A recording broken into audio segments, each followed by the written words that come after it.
الخير حيا لا يزال إن في الدنيا سلاما وظلال أخبر الأيام أنها في وصال قم بنا وانظر لآيات الجمال.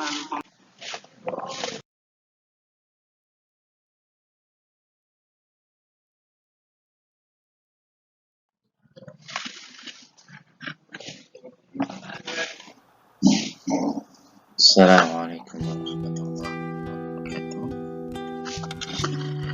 Sekali ini masuk ke dalam bait 15 dan 16 dari kitab Al-Alam.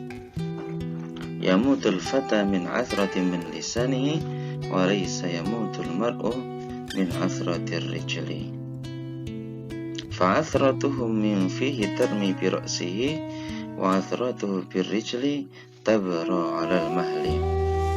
Yamutul fata min athratin min lisanihi, matine wong sebab kepleset lisane, walaysa yamutul mar'u min athratir rijli, ora kok matine sebab kepleset sikile. Fa athratuhu man fihi tarmi bi ra'sihi, dene plesete lisan nekake belang ndas, wa athratuhu bir rijli tabra 'alal mahli, dene plesete sikil suwe-suwe bisa waras. Matine wong sebab kepleset lisane. Pemuda, orang itu bisa meninggal karena terpleset lisannya, tetapi tidak akan mati karena terpleset kakinya. Dan tergelincirnya mulut bisa melenyapkan kepala, sementara tergelincirnya kaki akan sembuh kemudian. Penjelasan sederhana. Dua terpleset diperbandingkan, yang pertama adalah lisan, yang kedua adalah kaki, dimana secara naluriah, secara alamiah, terplesetnya kaki itu jauh lebih susah kondisinya, karena dia membutuhkan sebab-sebab tertentu, misalkan licin, tidak hati-hati dan segala macamnya. Tapi terplesetnya lisan itu sangat mudah, karena lisan mudah digerakkan tanpa ada banyak kondisi yang kemudian melingkupinya. Dan ternyata dari dua hal itu lebih berbahaya ketika terpleset lisannya.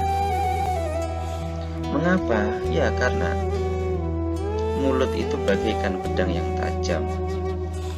Kalau dia digunakan dengan benar, itu bisa, dan digunakan dengan hati-hati, itu bisa sangat bermanfaat bagi kehidupan manusia secara umum.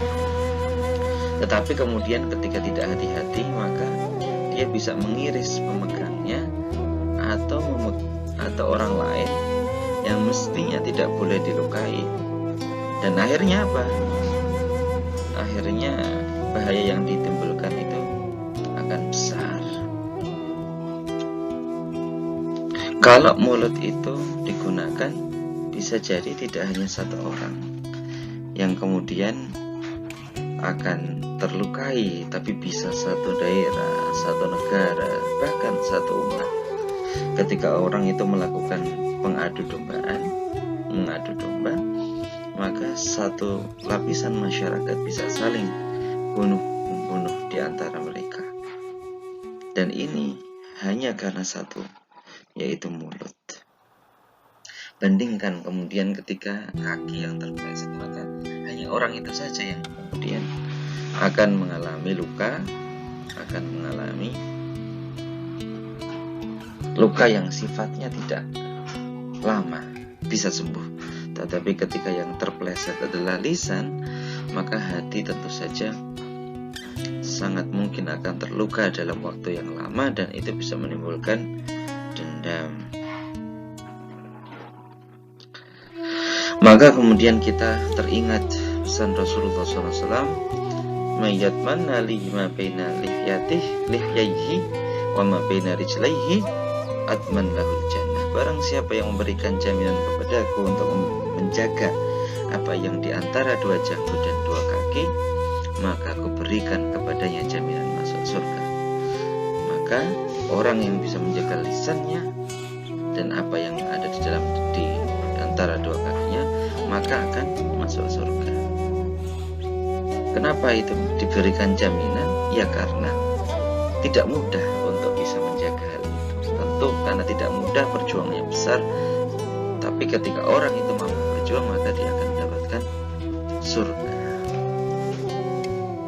Dan satu hal yang paling penting adalah dalam kita menjaga lisan kita selalu ingat bahwa al-muslimu, seorang muslim itu apa? Man salimal muslimuna min lisanihi wa yadihi, adalah orang yang muslim lainnya harus selamat dari gangguan lisan dan tangannya. Lisan seperti pedang. Pedang itu bisa bermanfaat, bisa berbahaya, tergantung man behind the gun, manusia yang berada di belakangnya yang menggunakannya. Nah, tapi ketika lisan itu digunakan untuk hal yang berbahaya dan merugikan, maka dia bisa melukai sejuta orang dengan provokasi, dengan adu domba. Dan beda dengan kalau orang itu hanya pakai satu senjata, dia hanya bisa melukai satu orang dengan pisau, dengan pistol, ya dia dengan satu kali tembakan dia mungkin hanya bisa melukai satu orang. Kalaupun dengan meriam ya bisa 10 orang, tetapi lisan bisa dilukai dengan waktu yang sekejap ke semua orang, bahkan satu umat. Termasuk bagian dari lisan adalah tulisan, medsos. Nah, orang yang tidak berhati-hati menggunakan medsos, dia bisa tergelincir, mudah untuk kemudian dilaporkan atas nama pencemaran nama baik dan segala macamnya di masa-masa ini ya. Makanya penting untuk bisa menjaga lisan maupun tulisan yang merupakan, ya tulisan itu merupakan bagian dari lisan itu sendiri. Nah, bagian dari maksiat lisan ada hibah, ada namimah, bohong, saksi palsu, ingkar janji, dan kata-kata kufur. Hanya dengan mengucap satu kata yang membuat orang itu bisa kufur, maka orang itu bisa kufur. Misalkan dia bilang, wah saya nggak percaya sama Quran, walaupun niatnya bercanda, tapi ucapan itu bisa menimbulkan kekufuran. Atau dia memanggil orang yang lain, orang yang muslim lain dengan sebutan ya kafir, ya hanya dengan kata itu saja maka dia sudah keluar dari Islam. Dan satu hadis yang perlu kita perdalam, kita resapi, internalisasikan dalam diri kita apa? Sungguh Allah, ada seorang hamba berbicara dengan satu kata yang mengundang keridhaan Allah, meskipun dia tidak terlalu memperhatikannya, namun dengan sebab satu kalimat itu Allah menaikkan beberapa derajatnya. Dan sungguh ada seorang hamba yang berbicara dengan satu kalimat yang mengundang kemurkaan Allah, sementara dia tidak memperhatikannya, dengan sebab satu kalimat itu dia terjungkal